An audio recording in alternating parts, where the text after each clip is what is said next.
찬송하시겠습니다. 찬송 37장입니다. 찬송가 37장입니다.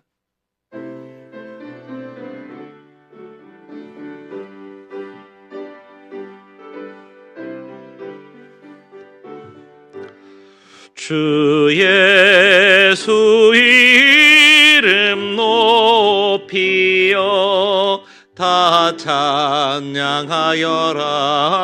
다 찬양하여라.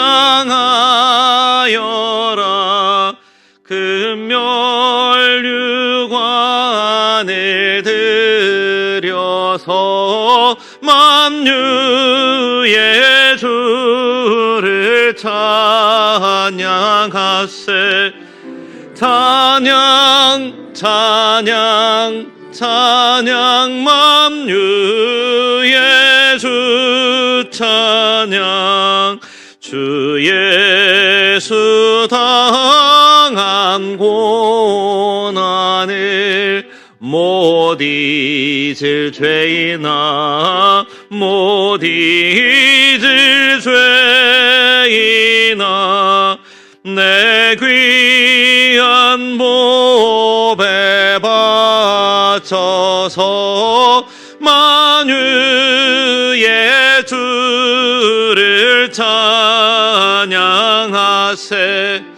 찬양 찬양 찬양 만유의 주 찬양.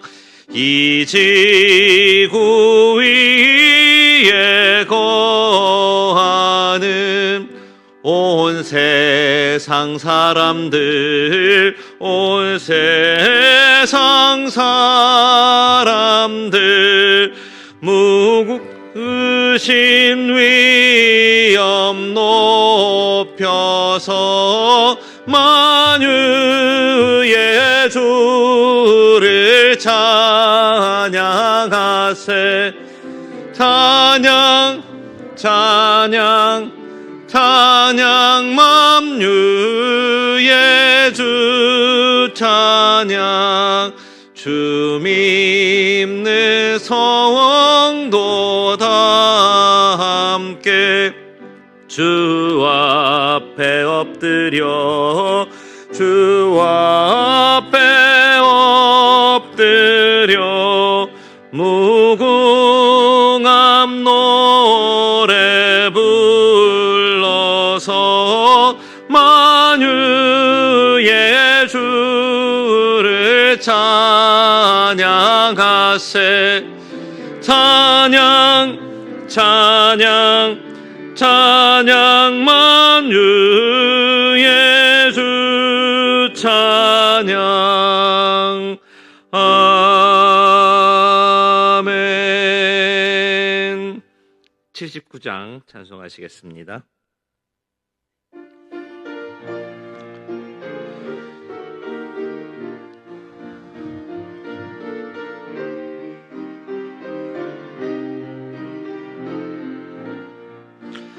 주 하나님 지으신 모든 세계 내 마음 속에 그리워 볼 때 하늘의 별 울려 퍼지는 내 손 주님의 권능 우주에 찾네. 주님의 높고 위대하심을 내 영혼이 찬양하네. 주님의 높고 위대하심을 내 영혼이 찬양하네. 숲속이나 험한 산 골짜기에서 지저귀는 저 새소리들과 고요하게 흐르는 시냇물은 주님의 솜씨 노래하도다. 주님의 높고 위대하심을 내 영혼이 찬양하네. 주님의 높고 위대하심을 내 영혼이 찬양하네. 주 하나님 독생자 아낌없이 우리를 위해 보내주셨네. 십자가에 피 흘려 죽으신 주 내 모든 죄를 대속하셨네. 주님의 높고 위대하심을 내 영혼이 찬양하네. 주님의 높고 위대하심을 내 영혼이 찬양하네.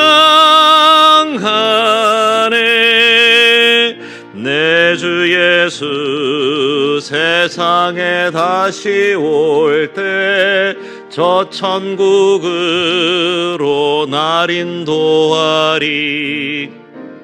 나 겸손히 엎드려 경배하며 영원히 주를 찬양하리라. 주님의 높고 위대하심을 내 영혼이 찬양하네.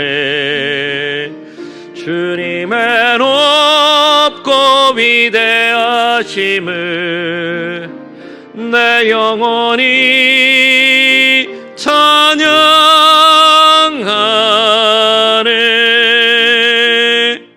아멘. 86장 찬송하시겠습니다. 86장입니다.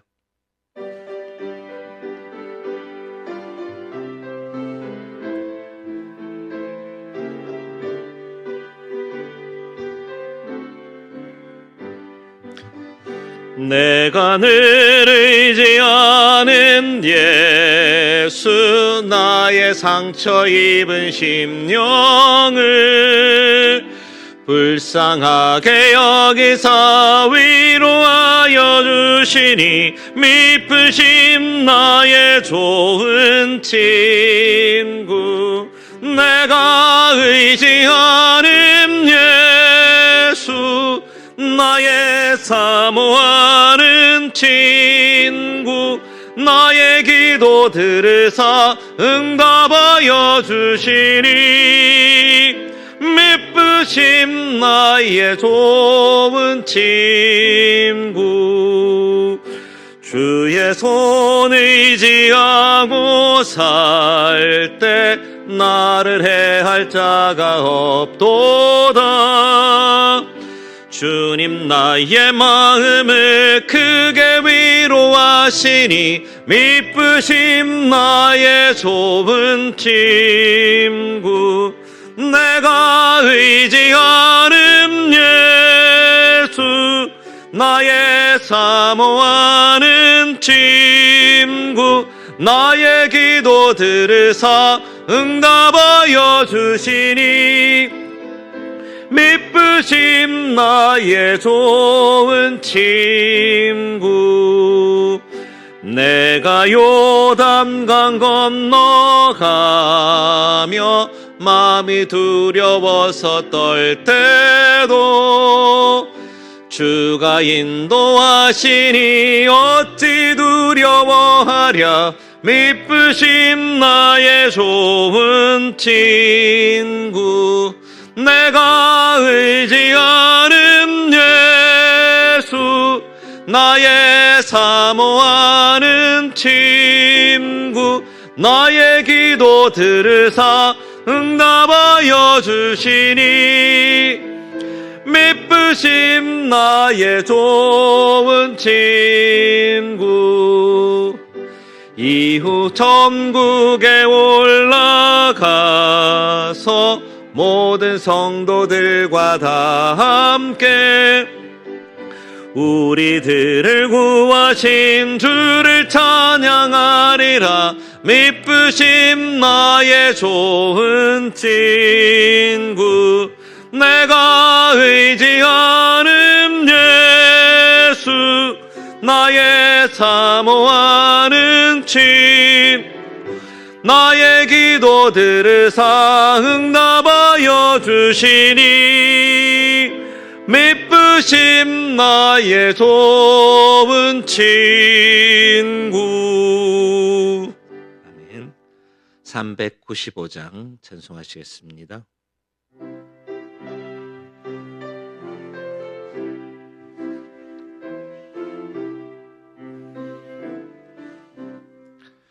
자비하신 예수여, 내가 사람 가운데 의지하리 없으니 슬픈 자가 됩니다. 마음 심히 어두니 밝게 하여 주소서. 나를 보호하시고 항상 인도하소서. 죄를 지은 까닭에 나의 마음이 곤하니 용서하여 주시고 쉬게 하여 주소서. 천국 가고 싶으나 나의 공로 없으니 예수 공로 힘입어 천국 가게 하소서. 허락하심 이루어 사랑 항상 있도다. 모두 이루어 주심을 나는 믿사옵니다. 구주밖에 누구를 달리 찾아보리요. 복과 영생 예수니 더 원할 것 없도다. 거룩하신 구주여, 피로 날 사셨으니 어찌 감사하온지 말로 할 수 없도다. 주의 귀한 영상을 나도 입게 하시고 하늘 날아가서도 사랑하게 하소서.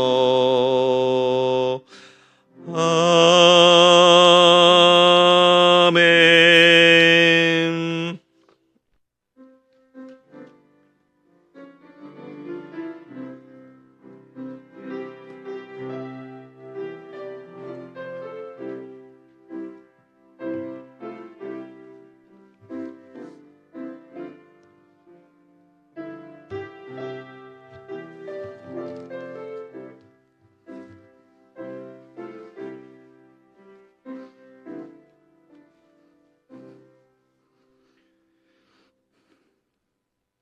하나님 아버지 은혜 가운데 지난 3일을 보낸 주의 백성들이 또한 주의 말씀을 사모하고 그 말씀을 힘입어서 우리의 나머지 삶들도 살아가기를 간절히 소망하며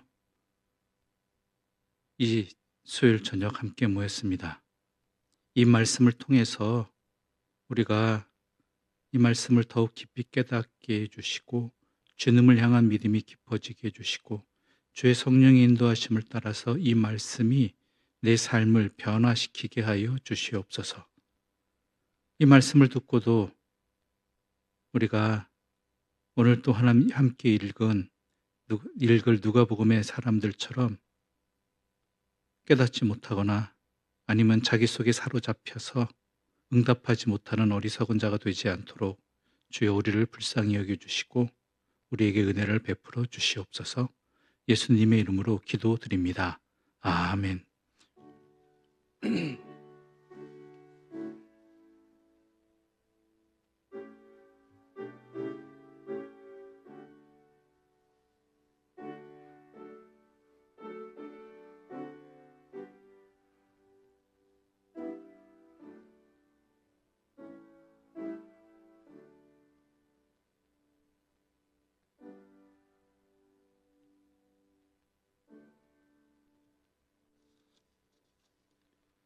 계속해서 우리에게 주시는 말씀은 누가복음 11장 29절부터 36절까지의 말씀입니다. 누가복음 11장 29절부터 36절입니다.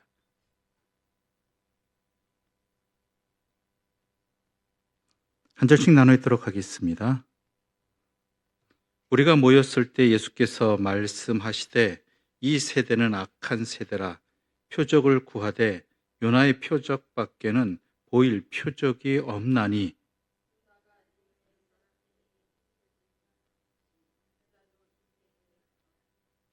심판 때에 남방 여왕이 일어나 이 세대 사람을 정죄하리니 이는 그가 솔로몬의 지혜로운 말을 들으려고 땅끝에서 왔음이거니와 솔로몬보다 더 큰 이가 여기 있으며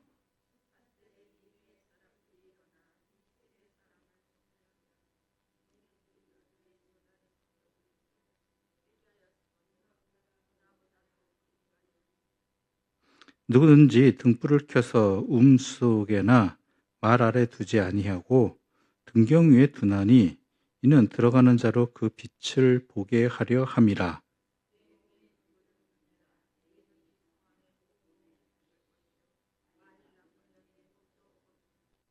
그러므로 내 속에 있는 빛이 어둡지 아니한가 보라.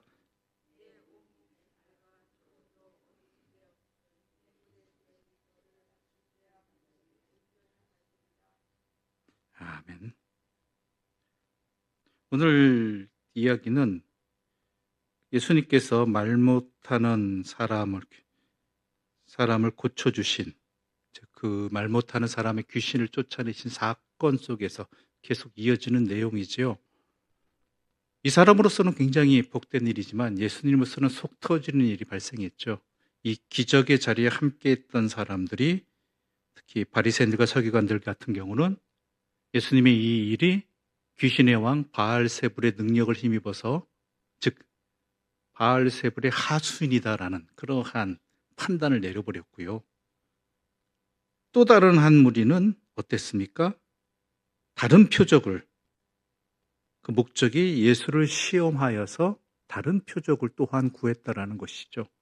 즉 예수님을 의심하는 것입니다. 믿지 않는 것이지요. 이미 눈앞에 벌어진 일을 보고도 이렇게 안타깝게 나타나는 이러한 반응들을 보시면서 예수님은 오늘 29절에서 이렇게 말씀하고 계십니다. 악한 세대다. 악한 세대다. 악하다는 것 속에는 제대로 보지 못한다는 의미가 있죠. 딴 뜻이 있다는 것이죠. 하나님의 말씀을 연구하면서 평생 하나님께 자신의 삶을 드린 바리새인의 서기관들은 귀신의 힘을 빌려서 얘기한다고 그러고 하나님의 일인데, 또한 다른 그 사람들을 제외한 또 다른 그 자리에 있던 백성들은 또 다른 표적을 구하고 믿지 못하겠다라는 것이죠. 받아들일 수 없다라는 것입니다. 표적을 구한다는 것 자체가 이미 믿지 않고 있다는 얘기죠. 우리가 표적에 대해서 잘 알려진 유명한 이야기는 기드온의 얘기일 것입니다. 기드온의 300용사라고 하지만 솔직히 기드온은 하나님께서 그에게 사명을 맡겨주셨을 때 받아들이기 두려워한, 어찌 보면 믿지 않은, 현실에 매몰되어서 믿지 않은 사람이었죠. 그럴 수밖에 없었습니다. 이미 7년 동안이나 이스라엘 백성들이 미디안의 압제를 당할 때였거든요. 그 압제가 어느 정도였냐면은 제대로 집에 살지 아니하고 산에다가 웅덩이나 토구를 파고 살 정도였습니다. 자기 집을 버리고 떠날 정도였습니다. 그리고 당연히 그 먹을거리가, 그중에서 마실거리도 매우 중요하지 않습니까? 특히 이스라엘 지역은, 중동 지역은 석회석 기질이어서, 질땅이어서 일반 물을 마실 수가 없단 말입니다. 우리야 지금도 저도 있겠지만은 이건 물을 자유롭게 마시지만 그 지역은 아니지 않습니까? 그래서 포도주를 만들어야 되는데 그 포도주를 만들기도 힘든 그러한 상황들이 되어버렸습니다. 그게 7년입니다. 그러니까 그 시대 속에서 그는 억눌려 있던 사람이죠.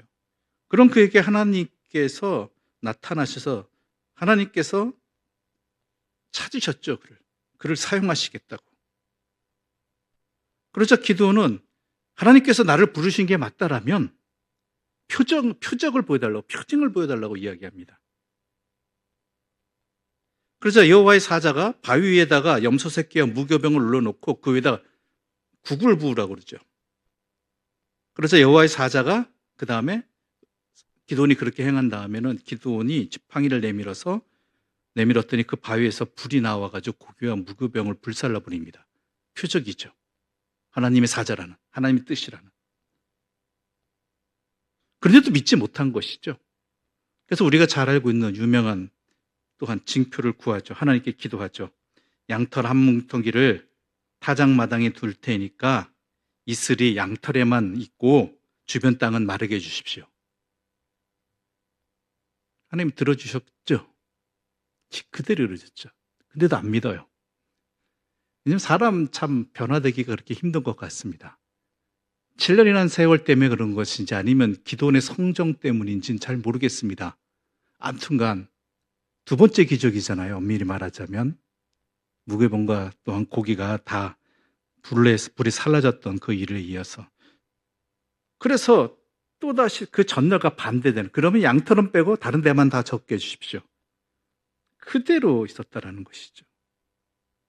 그 다음에 기도원이 움직이게 되는 것입니다. 그렇다면 이 사람들은, 오늘 본문에 나타난 이 사람들은 왜 표적을 구했는가? 믿지 않겠다라는 것이고 믿을 수가 없다라는 것이죠. 여기에 대해서 예수님은 굉장히 안타까워하십니다. 그래서 29절에서 이렇게 말씀하고 계시는 것이죠. 29절과 30절 함께 읽어볼까요? 29절과 30절입니다. 무리가 모였을 때 예수께서 말씀하시되 이 세대는 악한 세대라. 표적을 구하되 요나의 표적밖에는 보일 표적이 없나니 요나가 니느웨 사람들에게 표적이 됨과 같이 인자도 이 세대에 그러하리라. 먼저 이 세대가 악한 세대라고 이야기하는 것입니다. 악한 세대라서 표적을 구하고 있다는 것이죠. 그런데 어느 시대나 다 악하지만 예수님께서 특히 왜 그러셨는가? 이런 일 한두 번 겪으신 거 아니잖아요. 예수님께서 기적을 행하셨을 때 바리새인과 서기관들, 율법학자들, 레위인들 좋지 않게 평가한 건 그렇고요. 또한 기적을 또 행하셨을 때 이스라엘 백성들, 그러한 종교 지도층 말고도 이스라엘 백성들도 예수님 보시기에 실망하실 일이 참 많았다라는 것입니다. 그럼에도 불구하고 오늘은 왜 이렇게 강하게 또한 안타까워하시느냐? 이 세대가 악하다라고. 그래서 예수님께서 지치셨다는 의미도 있겠지만은 그 점점 심해져가는 이스라엘의 상황을 보신 것이죠. 그래서 예수님께서 무엇을 얘기하시냐? 이 세대에 보여줄 표적은 요나의 표적밖에 없다라고 얘기하는 것입니다. 우리 요나의 표적을 얘기할 때 먼저 떠오르는 우리가 들은 것들이 있습니다.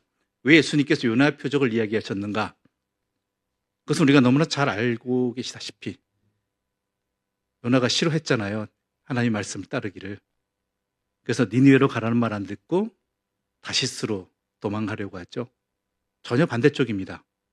다시스는 당시로서는 요빠에 가서 다시스로 간다는 것은 스페인 쪽으로 가는 것, 전혀 반대 방향으로 가는 것이거든요. 중동 쪽으로 가야 되는데. 그래서 하나님께서 풍랑을 일으켜서 요나를 하여금 깨닫게 하시고 요나를 물에 던지게 한 다음에 물고기 뱃속에 3일 동안 있게 하시죠. 바로 예수님께서 십자가에 죽으시고 3일 만에 부활하시는 그것을 의미하는 상징적인 의미가 그 안에 있기 때문이기도 합니다.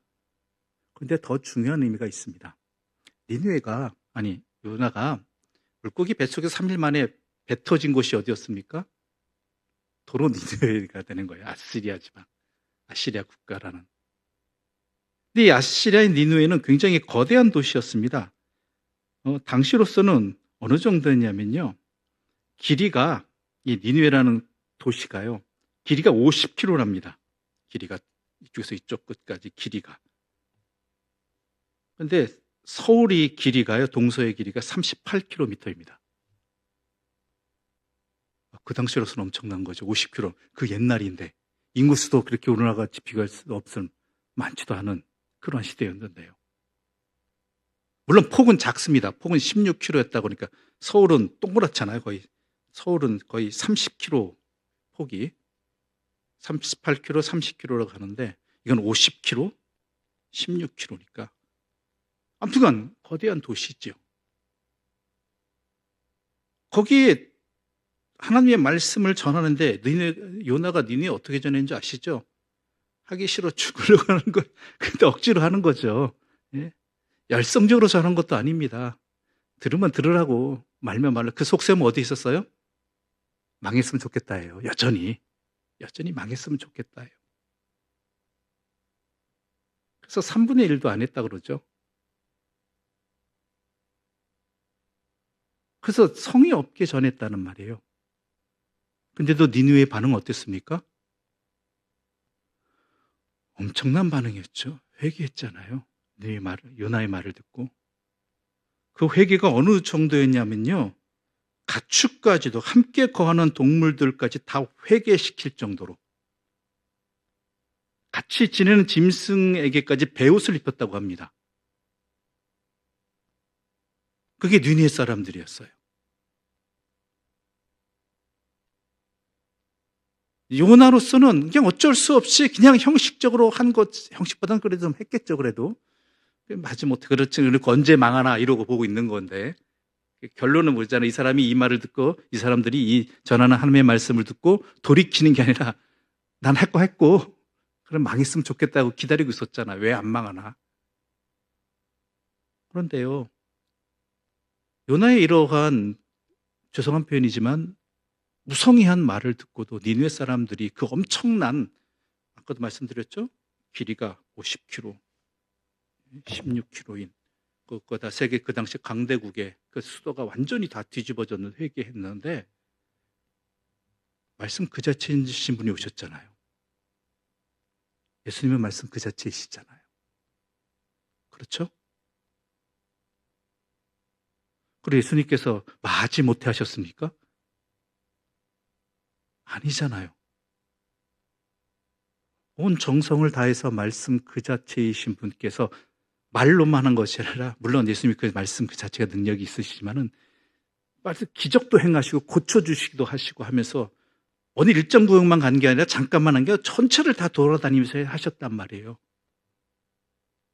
그런데 요나의 그러한 행동에도 하나님의 말씀을 그저 전하는 통로였음에도 불구하고 그 전해지는 통로를 통해서 들려진 하나님의 말씀 앞에도 니느웨가 그렇게 철저하게 회개했는데 이 백성은 왜 도리어 안 믿고 표적을 구하고 있느냐라는 거예요. 의심하고 있느냐라는 것이죠.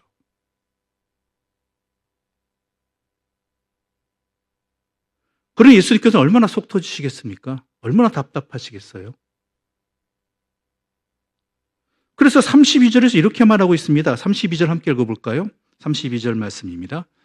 심판 때에 니느웨 사람들이 일어나 이 세대 사람을 정죄하리니 이는 그들이 요나의 전도를 듣고 회개하였음이거니와 요나보다 더 큰 이가 여기 있느니라. 그렇잖아요. 심판 때에 니느웨 사람들이 니네는 왜 그 모양 그 꼴이냐 하고 정죄한다는 거예요. 우리는 요나 그런 말 그대로 마음도 없는 자에 니네를 회개시키고자 하는 그 마음, 자기 생명을 걸고자 하는 그 마음, 뭐 없는 사람, 이 사람이 그 잠깐의 그 말에도 이렇게 반응을 했는데 너희들은 말씀이신 그분 그 자체가 와서 자신의 목숨까지 내어주시면서 모든 것을 다해서 전해주셨는데, 가르쳐주셨는데 왜 반응이 그러냐라는 것이죠.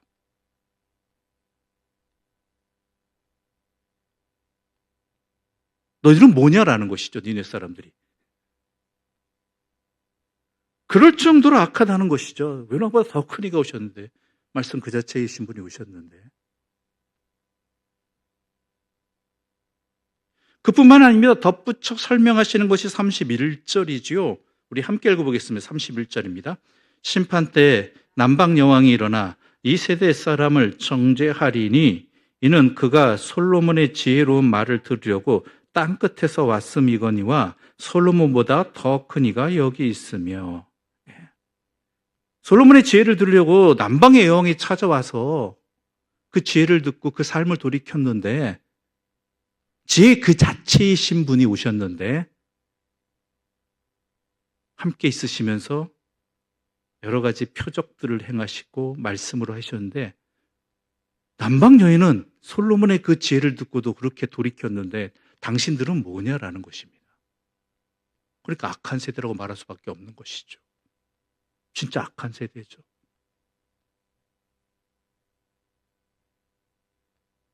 너희들이 그 나쁘다고 하는 이방 민족인 니느웨가 그럴 정도의 너희들은 도대체 뭐냐라는 것이죠. 도리어 바알세불의 힘을 빌린다고 이야기하고 또 다른 표적을 구하고 있고 시험하기 위해서 왜 이렇게 되었느냐는 안타까움의 표현이기도 한 것입니다.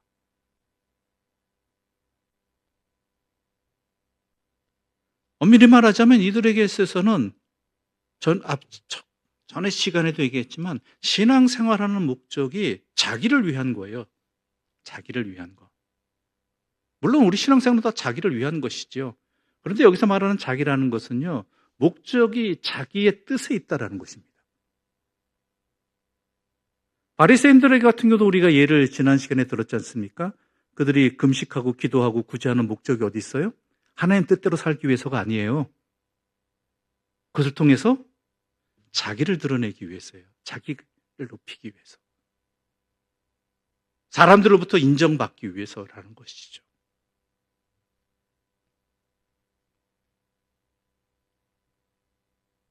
그러니까 그들에게 있어서 가장 두려운 것은 뭐예요? 사람들로부터 멸시를 받는 겁니다.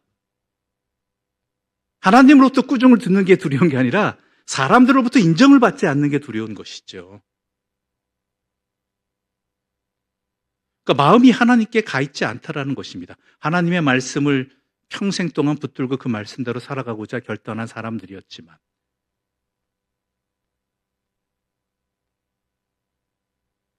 그런데 이 말씀은 오늘 우리들에게도 심각한 도전이 되지요.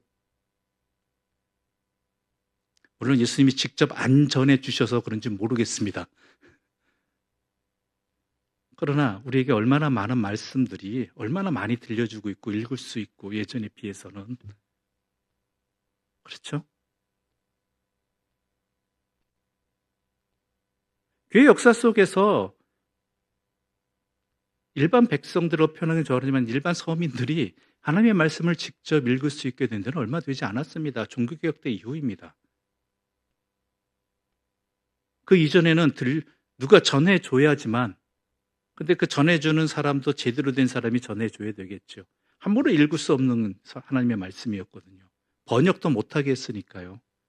신성한 언어 외에는 다른 말로 번역을 하면 그 이단이 되어버리고 파문이 되어버리고 화형까지도 당했거든요. 그래서 오직 거룩한 문자인 히브리어, 헬라어, 라틴어 이것 외에는 성경이 기록돼서는 안 되었습니다. 그러니까 일반 백성들은 전해지는 사제를 통해서 전해지는 성경 말씀을 들어야만 했고, 또한 그것을 풀이해 주는 것만 들을 수만 있었죠. 그런데 그나마도 사제들도 똑바로 안 했기 때문에 엉뚱한 것들이 많이 전해지긴 했죠. 그런 것들이 이제 각 나라 말로 성경이 번역되어지고, 오늘 또한 예전에는요, 책 한 권값이 웬만한 귀족의 저택값 가격이었으니까요. 근데 이것이 오늘날 우리에게는 뭐예요? 각 집마다 성경이 없진 않잖아요. 오늘 또 어때요? 어플로 다 있잖아요. 이렇게 하나님의 말씀이 많이 들려지고 있는데 과연 내 삶은 주님의 말씀 앞에서 어떻게 응답되어지고 변화되어지고 하고 있느냐라는 것이죠. 심지어 우리가 은혜롭다라고 말을 되어지는 상황, 반응하는 부분 속에서 그것이 내 은혜롭다는 것이 내가 기준이 되고 있는 것은 아닌지 조심해야 된다는 것입니다. 내가 원하는 말씀, 내가 듣고 싶은 말씀, 나를 옳다고 인정해 줄 어떠한 뒷받침될 만한 말씀, 이런 것들에 내가 은혜롭다고 이야기하는 것은 아닌지, 나를 찌르고 나를 아프게 하고 나와는 다른 입장에 판단을 내리게 하는 그런 말씀 앞에서는 불편해하고 있는 것은 아닌지, 이 당시 바리새인들 서기관들과 같이 자기가 목적이 된 신앙생활을 하고 있는 것은 아닌지, 우리에게 들려지는 하나님의 말씀 앞에서 과연 우리 어떠한가를 돌아볼 수 있어야 된다는 것이죠. 참 불편한 이야기이기도 합니다. 이 당시 사람들도 불편했겠죠, 예수님의 이 말씀이. 그것을 고치기 위해서는 어떻게 해야 되느냐? 내 삶의 목적이 어디에 있는가? 내가 살아가고 행동하는 목적이 어디 있는가? 이것을 분명히 할 줄 알아야 된다는 것이죠. 그래서 예수님은 또 다시 설명을 해주시는 것이 33절 이하의 내용입니다. 33절부터 36절까지의 말씀 우리 함께 읽어볼까요? 33절부터 36절입니다. 함께 읽겠습니다. 누구든지 등불을 켜서 속에나 말 아래 두지 아니하고 등경 위에 두나니 이는 들어가는 자로 그 빛을 보게 하려 함이라. 내 몸의 등불은 눈이라. 내 눈이 성하면 온 몸이 밝을 것이요 만일 나쁘면 내 몸도 어두우리라. 그러므로 내 속에 있는 빛이 어둡지 아니한가 보라. 내 온몸이 밝아 조금도 어두운 데가 없으면 등불의 빛이 너를 비출 때와 같이 온전히 밝으리라 하시니라. 이 말씀을 들은 사람들도 어떤 사람이에요? 앞서 얘기한 그 두 가지 반응을 했던 사람들, 이 사람들에게 해주시는 말씀이지요. 누구든지 등불을 켜서 속에나 말 아래 두지 아니하고 등경 위에 두나니 이는 들어가는 자로 그 빛을 보게 하려 함이라 라고 합니다. 예전에는 불 켜는 도구가 아주 귀했죠. 불을 구하기가 많이 힘들었습니다. 불을 켜는 게. 그래서 불을 켜는 것이 어려운 것은 또 다른 표현을 하자면 이미 켜진 불씨를 잘 지키는 것도 그 집안에서 해야 될 일이라는 것이죠. 불씨를 지킨다고 그러죠. 꺼트리지 않는다라고. 그런데 오늘 본문은 중요한 내용은 바로 이것입니다. 34절의 내용인데요. 내 몸의 등불은 눈이라 라는 이 말씀입니다. 즉, 우리가 주님의 말씀을 어떠한 눈으로 보고 있느냐라는 거예요. 어떠한 눈으로 판단하고 있느냐. 자, 예수님께서 앞서 말 못하는 사람을 고쳐주셨습니다. 그 사건을 어떠한 눈으로 바라보고 있느냐예요. 어떠한 눈으로. 그 눈은 내 안에 있는 빛으로 말미암는다는 거예요. 내 안에 가득 채워진 것이 뭐냐라는 것이죠.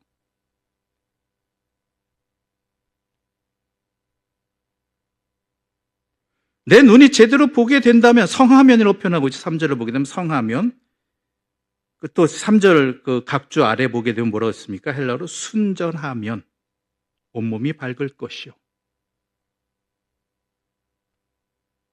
즉 이러한 진리를 주님을 바라보는 말씀을 듣고 바라보는 시선이 바르면 인생이 제대로 살게 될 것이고 그렇지 않는다면 인생이 어둡게 된다는 것입니다. 똑같은 사건을 보고도 어떤 눈으로 바라보느냐라는 것이죠. 오늘날 그런 입장들이 참 많잖아요. 참 여러 가지 입장으로 바라봅니다. 똑같은 하나의 사건을 보고도 정치색에 따라서 또한 지역에 따라서 경제적인 빈부차에 따라서 뭐 남녀 성별 차에 따라서 국가적 이해도에 따라서 전혀 다르고 있다는 것이 전혀 다르게 본다는 것이죠. 그래서 오죽하면 세상에는 객관적인 사실이 없다라고 이야기합니다. 왜냐하면 각자의 주관적인 입장에 따라서 상황에 따라서 전혀 다르게 보기 때문입니다.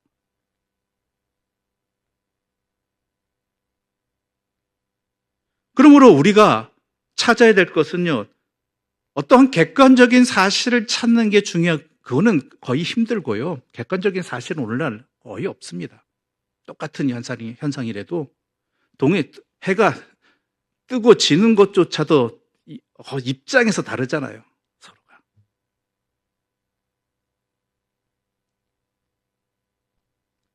그렇다면 어떠한 시선으로 바라보느냐, 어떠한 방향에서 바라보느냐가 오늘 우리들에게 중요하다는 것입니다.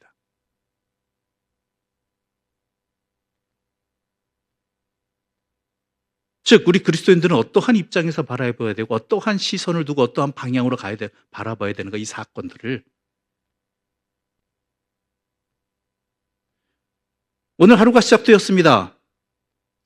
지금은 저무는 시간이겠죠. 저무는 시간인데 이 저무는 자리를 어떠한 시선으로 어떠한 방향 속에서 어떠한 목적을 가지고 바라보느냐라는 것이죠. 직장인들에게 있어서는 이 하루의 저뭄이 오늘 하루의 그런 모든 수고가 끝났다는 의미가 될 수 있겠죠. 그러나 또 어떤 사람의 입장에서는 또 다른 하루의 시작일 수도 있습니다. 낮에 일하는 사람이 있고 밤에 일하는 사람이 있잖아요. 또 어떤 사람에게 있어서는 오늘 하루가 참 힘든 하루였기도 하고요. 어떤 사람에게 있어서는 이 하루가 너무나 즐거운, 놓치기 싫은 그런 하루가 될 수도 있겠죠. 이렇게 서로 다른 입장 속에서 하나님께서는 과연 나의 하루를 어떻게 보실까? 또한 이 나라 이 민족에게 벌어지는 일들도, 나의 이웃들과의 관계 속에서 벌어지는 일들도 하나님께서는 어떻게 보고 계실까를 우리가 중심으로 삼아야 된다는 것이죠. 앞서도 말씀드린 대로 바리새인들과 서기관들, 이 사람들은요, 하나님의 말씀을 어떻게 해요? 자기를 위한 목적을 가지고 있었어요. 자기가 인정받고 자기를 높이고 자기가 보존되는 그러한 목적으로 하나님의 말씀을 받아들였다라면 주님께서 말씀하시는 것은 우리의 삶이 하나님께로 나가야 된다는 거예요. 우리 하나님의 말씀이 내 삶을 변화시켜 나가야 된다는 것이죠. 하나님께 목적을 둬야 된다는 것이죠. 하나님께 방향을 맞춰야 된다는 것입니다. 바로 그것이 내 눈이 성하면 온몸이 밝을 것이고 만일 나쁘면 내 몸도 내 삶도 어두워질 것이다라고 말씀하고 계시는 것이죠. 그러니까 아까의 기적 같은 사건도 엉뚱하게 반응하게 되는 것이고요. 말씀도 제대로 들리지 않게 되는 것이고 반응하지 못하게 되는 것이, 그게 악하다는 거예요. 근데 문제는요, 이러한 모습이요, 한순간에 어느 순간에 갑자기 이루어진 일들이 아니라는 것입니다. 제가 안경을 쓰고 있지만요, 나이가 들면 노안이 생기기 마련이고요. 저 같은 경우는 옛날에 근시가 초등학교 2학년 때부터 근시가 생겼으니까요. 그때부터 안경을 썼습니다. 또 거기다가 요즘 꽤 전부터는 50대 들어서부터는 난시도 생겼습니다. 온갖 눈의 근육이 안 좋은 상태이죠. 근데 이게 갑자기 이렇게 된 것이라기보다는 대부분 어때요? 이 눈의 근육이 잘못되기 시작한 것들이 조금씩 시선과 초점을 잘못 맞추게 된 것이 나중에는 이 근육이 굳어져 버린 거예요. 그 상태로. 근시면 근시, 난시면 난시, 원시면 원시, 이렇게 되는 거잖아요. 우리 또한 마찬가지입니다.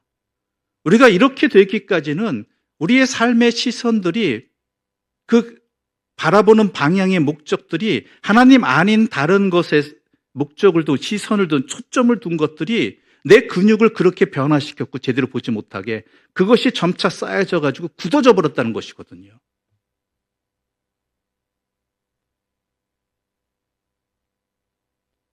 그럼 고쳐야 될 건 내 눈이죠. 내 근육이죠.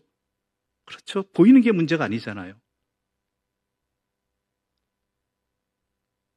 눈이야 안경이라고 하거나 요즘은 또 이제 여러 가지 수술, 시술, 수술 이런 것 통해서 교정할 수 있고 고쳐 나갈 수가 있고 또 도구를 사용할 수 있겠지만 우리의 삶의 초점은 어떻게 되느냐라는 것입니다. 나도 모르게 내 삶의 초점의 근육이 하나님께 아닌 다른 것에 이 근육이 고정되어져 버리고 굳어져 버린 것은 아니냐라는 것이죠. 그게 악한 겁니다.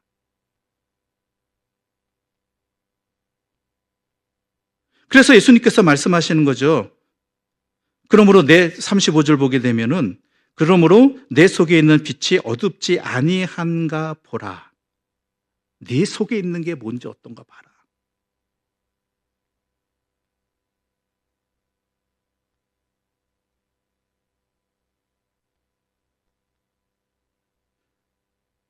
내 속에 있는 것들이 어떠한지, 내가 어떠한 일들에 대해서 이렇게 보고 저렇게 보고 있는데 혹시 내 안에 있는 그 어떤 것들이 초점을 맞추는 그 근육들이, 기준들이 그 방향으로 맞춰져 있는 것은 아닌가, 굳어져 버리는 것은 아닌가 보라는 것이죠. 물론 그게 가끔은 우리의 지식의 결과일 수도 있겠고요, 경험의 결과일 수도 있겠고요, 또한 지혜라고 말하는, 세상의 지혜라고 말하는 것들의 어떠한 가치관의 기준이 될 수도 있겠죠. 그런데 그런 것들로 인해서 내가 하나님의 말씀을 제대로 듣지 못하고 있고 내 삶이 거기에 반응하여서 제대로 보지 못하게 만들고 있지 않는가 돌아보라는 것이죠. 내가 제대로 못 보는 것은요, 내 안에 있는 그 어떤 것들이 나를 그렇게 바라보게끔, 그렇게 판단하게끔 만드는 그 무엇들이 있는지 제대로 판단해 보라는 뜻입니다.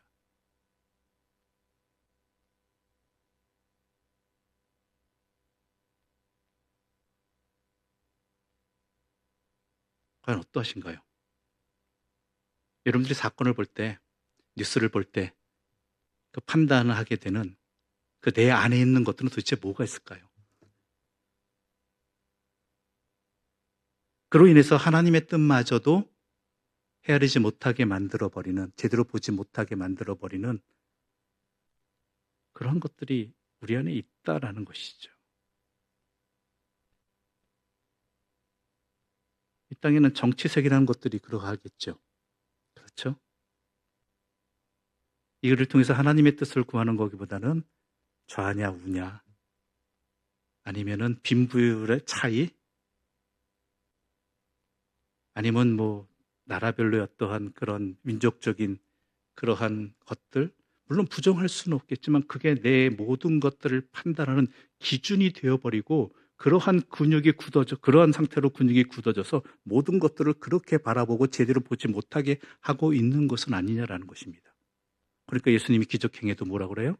바알세불이라고 그러고, 나는 그거 받아들이기 힘드니까 또 한 번 해봐, 또 딴 거 해봐, 이런 식으로 얘기하게 되는 것이죠.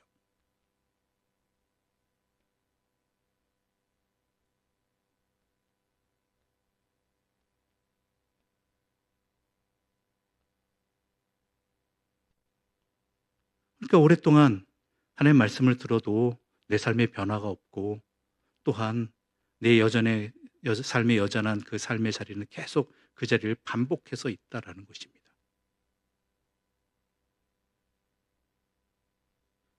그러니까 예수님께서 오죽하면은 악한 세대라고 하겠어요. 안 고친다 그런 거예요. 안 고친다.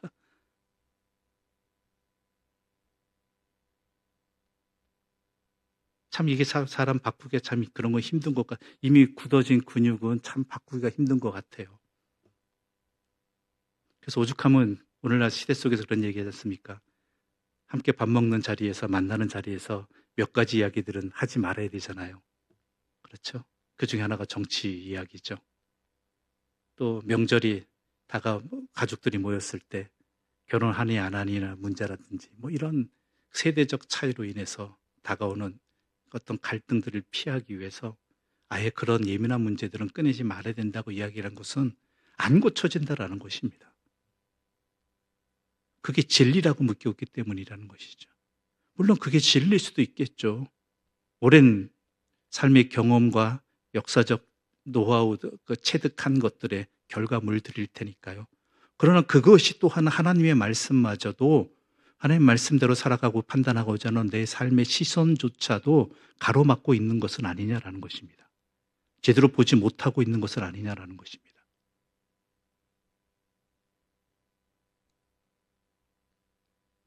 심지어 좋은 일, 나쁜 일도 내 판단의 기준에 따라서 나에게 좋은 일이 좋은 일이고 내가 힘든 일은 힘든 일이잖아요. 하나님의 말씀도 내가 듣기 좋으면 좋은 말씀이고 은혜로운 말씀이고 내가 듣기 불편하면 어때요? 그냥 잊어버리게 점잖게 해서 잊어버리고 그냥 그래 그냥 그럴 수도 있지라고 넘어가 버리는 그러한 내 삶에 아무런 영향도 미치지 못한 나를 돌아보지 못하게 하는 그러한 말씀들로 흘려버리게 된다라는 것입니다.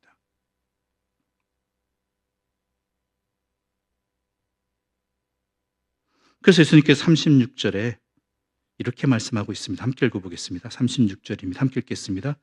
내 온몸이 밝아 조금도 어두운 데가 없으면 등불의 빛이 너를 비출 때와 같이 온전히 밝으리라 하시니라. 내 온몸이 밝아 조금도 어두운 데가 없으면, 조금도 어두운 데가 없을 수가 있나요? 우리에게? 이 얘기는요, 우리가 이 빛을 받아야 되는데 우리는 스스로 빛을 낼 수 없는 존재입니다. 말씀을 내 삶의 모든 곳에 적용해야 된다는 거예요. 연결이 된다. 하나님의 뜻을 목적을 두고 시선을 두고 모든 말씀들을 내 모든 삶의 자리에서 하나님의 말씀을 항상 다 살펴봐야 된다는 것이죠. 하나님의 말씀 안에서.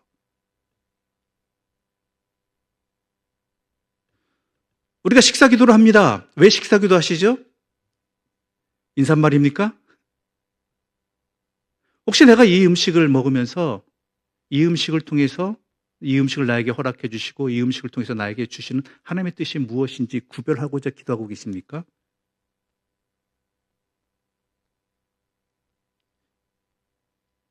아니면 습관적으로 기도하고 계십니까? 습관적으로 기도한다는 얘기는요, 내 삶의 근육이 굳어져 버렸다는 얘기예요. 날마다 주시는 하나님의 양식을 통해서 내 삶은 하나님 앞에서 내 생명이 하나님께 달려있고 하나님께서 나를 지켜주시고 이 안에 또 하나님의 나를 어떻게 살게 하시고자 하는 하나님의 뜻이 있다라는 것, 하나님의 말씀으로 살아가는 존재라는 것을 알게 하시는 그 하나님의 섭리가, 만나를 주신 하나님의 그 섭리가 우리 가운데 있다는 것을 명심하시면서 기도하시느냐라는 것이죠.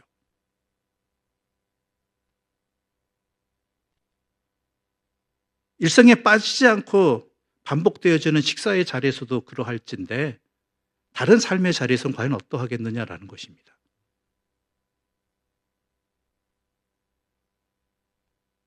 하나님은 우리에게 빛을 비춰주십니다. 우리가 불량하다 할지라도 하나님은 우리에게 빛을 비춰주시죠. 말씀. 그 말씀을 바꿔서 내 삶을, 내 온몸이 조금 더 어두운 데가 없게 하는 것은 우리의 노력이에요. 우리의 수고예요. 그건 우리의 훈련입니다.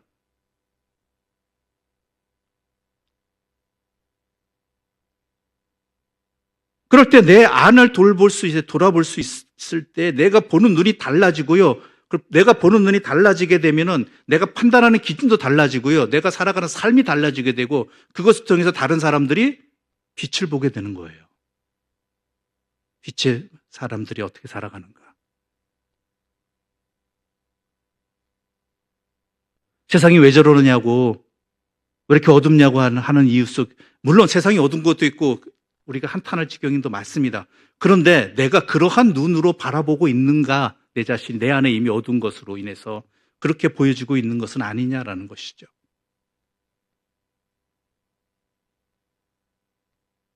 내가 쓰고 있는 안경이 빨간색이냐, 파란색이냐, 갈색이냐. 물론 요즘 안경들이야 좋아서 색깔은 그렇게 보일지라도 보이는 거는 제대로 보이는 안경들도 있겠지만 그래도 영향은 받기 마련이거든요. 아니, 아예 근본적으로 내 안에서 그러한 것들이 하나의 가림막이 되어서 제대로 내 눈을 보지 못하게 있는 것은 아닌가. 우리 주님이 묻고 계시는 겁니다. 그래서 내 온몸이 밝아 조금 더 어두운 데가 없으면 등불의 빛이 너를 비출 때와 같이 온전히 밝으리라고 말씀하고 계시는 것이죠. 우리가 빛의 통로가 되기 위해서, 빛의 통로로서 제 역할을 감당할 수 있는 것. 아니, 정확히 말씀드리자면은요, 세상이 제대로 그리스도를 보지 못하고 예전같이 하나님을 믿지 못하고 교회를 비난하고 그리스도인들을 멸시하고 하는 이유들 중에 하나는 우리가 그렇게 보여지고 있기 때문입니다. 우리가 그렇게 살아가고 있기 때문입니다. 목사가 그러하고 교회가 그러하기 때문입니다. 그러므로 세상을 탓하기 이전에 먼저 예수님이 바알세불의 힘을 빌려서 말한다고 판단하기 전에 먼저 내가 그렇게 바알세불에 사로잡혀서 예수님을 바라보고 있는 것은 아니냐. 또 다른 표적을 구하는 사람처럼 내가 의심에 사로잡혀서 주님을 영접하지 못하는, 주님의 뜻을 헤아리지 못하는 그러한 내 자신이 이미 그런 악한 세대가 되어버리진 않은가, 내 자신을 돌아볼 수 있어야 한다는 것입니다. 그럴 수 있도록 하나님께서는 변함없이 우리에게 말씀의 빛을 비춰주고 계십니다. 그 말씀의 빛으로 내 안을 좀 제대로 비춰볼 수 있었으면 좋겠습니다. 그 말씀이 내 삶의 기준이 되고 하나님이 나의 삶의 목적이 되어서 그 나의 삶의 모든 부분들을 제대로 다시 한번 살펴볼 수 있는 기회가 되었으면 좋겠습니다. 그럴 때 내 몸이라는 이 방 안의 등불이, 내 방에 등불이 밝히 보여지게 될 것이고 그 안에 함께 있게 되는 사람들, 영향을 받게 되고 보게 되는 사람들도 또한 그 안에 그 빛을 보게 될 것이기 때문입니다. 어려운 말씀은 아닙니다. 그러나 지키기 참 어려운 말씀입니다. 그러나 천리길도 한 걸음부터라고 했습니다. 그러므로 우리가 이 저녁 이 말씀을 들었으니까 오늘부터라도 어느 한 부분 속에서 혹시 내 삶의 그러한 주님 아닌 다른 것들이 내 삶의 고정이 되어버린 것은 아닌가, 가치관이 되어버리고 기준이 되어버린 것은 아닌가, 하나씩 우선은 살펴볼 수 있고 그렇게 주님 안에서 이런 모든 것들을 돌아볼 수 있는 그러한 훈련이 시작되어지는 은혜의 응답이 있기를 바라고요. 그것을 통해서 내 삶이 변화되기를 간절히 소망합니다. 우리 교회 공동체 안에서 모든 일들이 이렇게 되기를 바랍니다.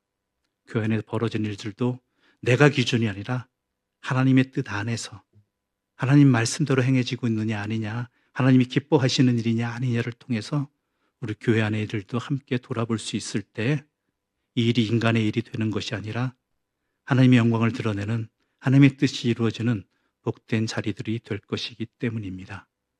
기도드리겠습니다. 하나님 아버지 감사합니다.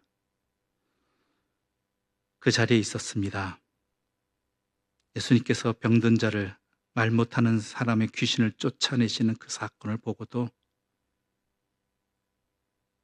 자기의 생각에 사로잡혀서 제대로 보지 못하고 자기의 기준 속에서 모든 것을 판단하여 의심하고 또한 왜곡시키고 멸시하는 그러한 바리새인들과 서기관들의 모습, 이스라엘 백성들의 모습이 오늘 우리들의 모습이 아닌가 돌아볼 수 있는 기회를 주셔서 감사합니다. 말씀 자체이신 그분께서 그들에게 오셨지만 그들은 니느웨 성 사람들만도 못한, 남방의 여인만도 못한 그런 악한 세대의 반응을 보였습니다. 그런데 그런 그들을 안타까워하시면서도 또한 악한 세대라고 꾸짖으시면서도 그들을 위해서 예수님께서는 십자가를 지셨습니다. 모두를 구원해 주셨습니다. 그리고 다시 시작할 수 있도록, 다시 하나님의 자녀로서의 삶을 시작할 수 있도록 그 삶을 고쳐주셨습니다. 오늘 우리들에게도 이러한 은혜가 임하여서 우리가 하나님의 자녀들입니다. 변함없는 하나님의 말씀이 너무나 많이 다양한 방법을 통해서 우리에게 비춰지고 있습니다. 그런데 그 빛이 과연 내 삶을 먼저 비추고 있는지, 혹시 그 빛마저도, 그 말씀마저도 내가 스스로 내 안에 내 스스로의 가치관과 내 중심적인 사고관으로 인해서 왜곡되어 보고 있는 것은 아닌지, 그래서 잘못 비치고 있는 것은 아닌지 이 말씀을 통해서 돌아볼 수 있게 해주셔서 감사합니다. 우리 먼저 이 말씀 앞에서 우리 자신을 밝히 보게 하여 주시옵소서. 우리의 자신의 그 모든 삶의 자리를 하나님 기준으로 하나님께 목적을 두고 하나님 말씀으로 살펴보아서 내 자신이 먼저 깨끗해지는, 또한 정하게 되는, 그리하여 내 몸이 밝아지는 그러한 은혜를 누리게 하여 주시옵소서. 그리하여 우리의 그러한 삶을 통해 하나님의 빛의 통로로서 세상 사람들을 보고 하나님의 일을 알게 되고 또한 주님을 발견해 나가는 그런 아름다운 통로로서의 역할들을 잘 회복해 나가게 하여 주시옵소서.